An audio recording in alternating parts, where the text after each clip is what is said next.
Hello, pumpkin lovers, and welcome to the first annual Pumpkin Fest. 31 days of non-stop pumpkin experiments. Join me as I consume 3 pumpkin products a day.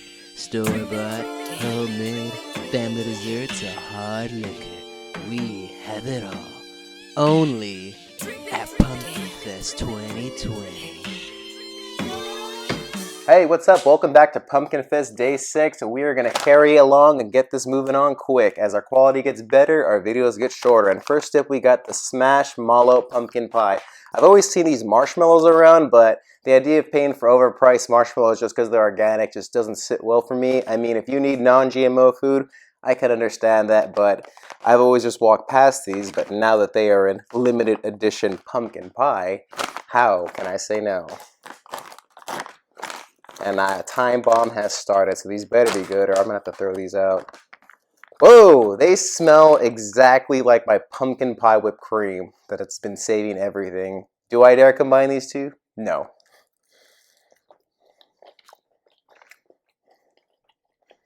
Nope. It seems, let me look up close. It's split into 2 squares. They have a very soft, white, orange, almost brown kind of top half, and a white bottom half. So, very spongy. It even splits right down the middle too. Maybe they combine these two. But one side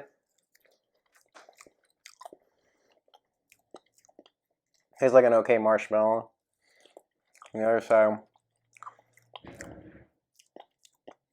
tastes like an arcade marshmallow with spices sprinkled on top of it lightly. Wow. Paid $4 for marshmallows. I think I'd have been better off making these myself. Again, these aren't bad. I'm actually probably going to finish these because they're just mild enough to be good, and who doesn't like a good marshmallow? But unless you don't need gluten-free, the organic part really doesn't matter. You're better off the dollar store marshmallow. And then the pumpkin spice, as much as it smells, is too mild. You smell it very heavy when you stick your nose in there, but honestly, if I'd close my eyes and just...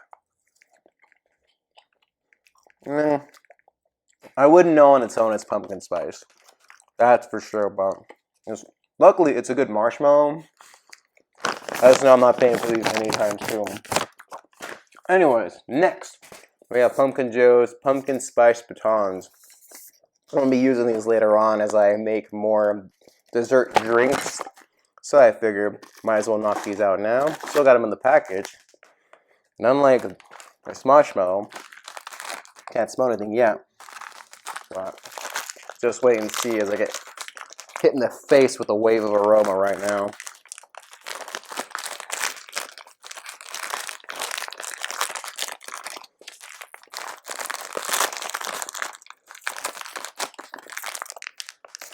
And right off the bat, it smells like just a cookie.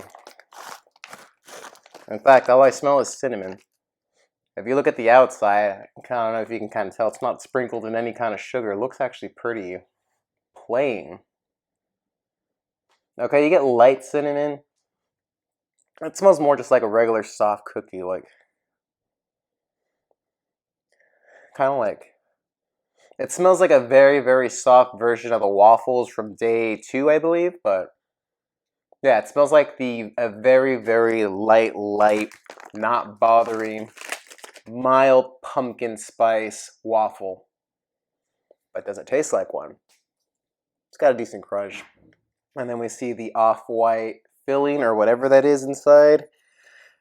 Delicate rolled wafers with filled with pumpkin spice. But we'll find out about that. Okay, these are good. Pumpkin Joe's coming through. Oh man, I want to buy more of these later. These are awesome. The wafer is just mild enough and crunchy enough. It's got the right crunch and the flakes. It's so crispy. And I don't see how anyone could dislike these. These are... It's just so soft. And the pumpkin is so light. It's like a perfect mixture. Oh, man. I have to... No. I want to go back for another one, though. These are awesome. Yeah, screw the marshmallows. Stock up on these.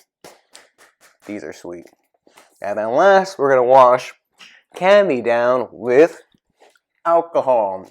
And we have the Dogfish Heads Punkin Ale. I've actually had this one a couple years back, but it's been some time. But all I remember is that it's very strong, and at 7%, I was not wrong.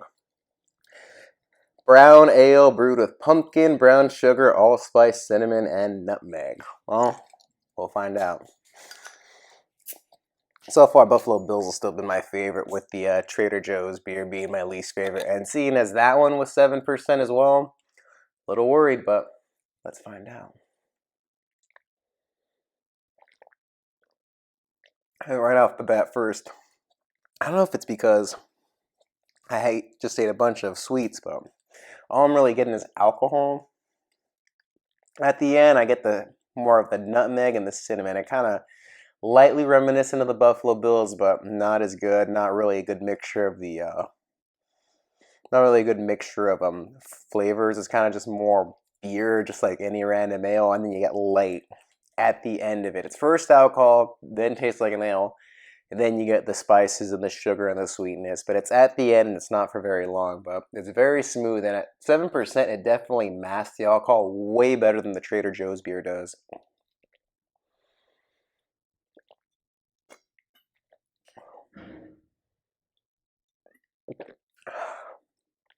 I'm about halfway, almost halfway right now with it, and unlike the Trader Joe's beer, it still maintains its smoothness. It doesn't get stronger as it goes on. The spices don't become too much. So, I mean, if anything, I know I keep saying this, but this is definitely for someone who doesn't like pumpkin because there's so little in it. It's mildly there, but it's enough for me to keep drinking and enough for someone who doesn't like pumpkin to keep drinking. And the fact that you can mask this much alcohol and it still be this smooth.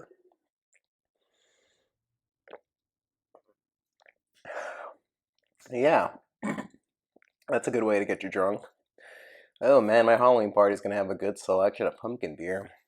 But yeah, I am definitely enjoying this a lot. I cannot wait to see what other pumpkin beers we have in store later on this month. But yeah, overall, I enjoy this beer. I'll definitely pick it up again. It's not my first or second pick, and it's probably not going to be my third because I'm pretty sure there's some other ones that I'll enjoy. But definitely better than a couple other ones I've had. Still smooth, especially at 7%. And like I said, it's very light on the spices. So if you don't like too much pumpkin, that'll cater to you. And with that kind of alcohol, with percentage, you'll start slurring like me.